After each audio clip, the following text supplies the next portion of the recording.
প্রতিটি পরিবারেই কিছু না কিছু অপূর্ণতা থাকে। কেউ কারো ভালোবাসা বোঝে না, কেউ নিজের রাগে ভালোবাসার সম্পর্কটা ভেঙে ফেলে। আজকের গল্প বোনের চোখের জল। বাংলাদেশের এক ছোট্ট গ্রামে থাকত এক মুসলিম পরিবার। মা, এক ছেলে আর এক মেয়ে।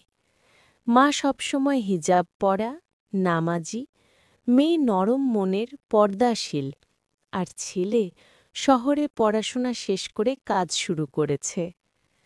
সকালে যখন সূর্যের আলো ঘরে ঢোকে, মা আর মেয়ে একসাথে রান্না করে, কুরআন তেলাওয়াত করে, সেই ঘরে শান্তি থাকে। কিন্তু ছেলেটা যখন ঘরে আসে, তার মুখে রাগ, কণ্ঠে অভিযোগ।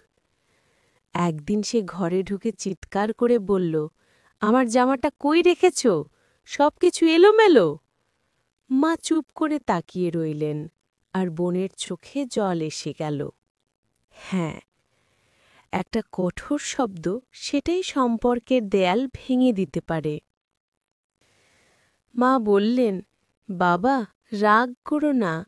মানুষ কষ্ট পেলে ফেরেশতারা পর্যন্ত কেঁদে ফেলে।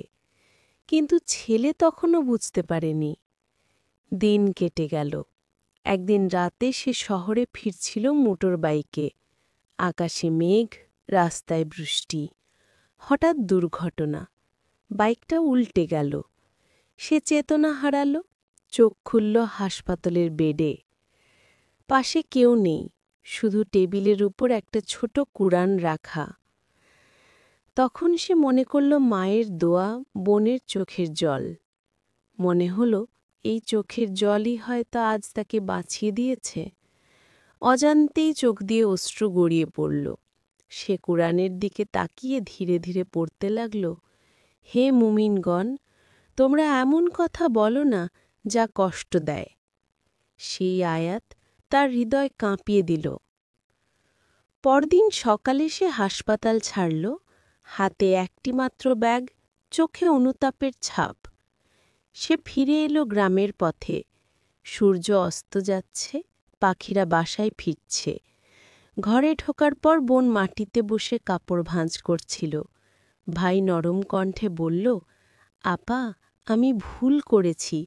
তোমার চোখের জল ছিল আমার হেদায়েতের কারণ। বোন কেঁদে ফেলল। মা এগিয়ে এসে দুজনকে বুকে টেনে নিলেন। তখন মনে হল ঘরটা যেন জান্নাতে পরিণত হয়েছে। প্রিয় শ্রোতা, এই গল্প আমাদের শেখায় কখনোই প্রিয়জনকে কঠোরভাবে কথা বলা উচিত নয়, কারণ কখন কোন শব্দ কারো হৃদয়ে দাগ ফেলে দেয় তা আমরা জানি না।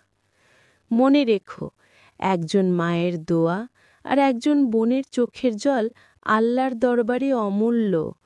যদি তোমার জীবনে এমন কেউ থাকে যাকে তুমি কষ্ট দিয়েছ, আজই ক্ষমা চেয়ে নাও, কারণ জান্নাতের দরজায় পৌঁছানোর আগে হয়তো তাদের চোখের জলই তোমার পথ আলোকিত করবে।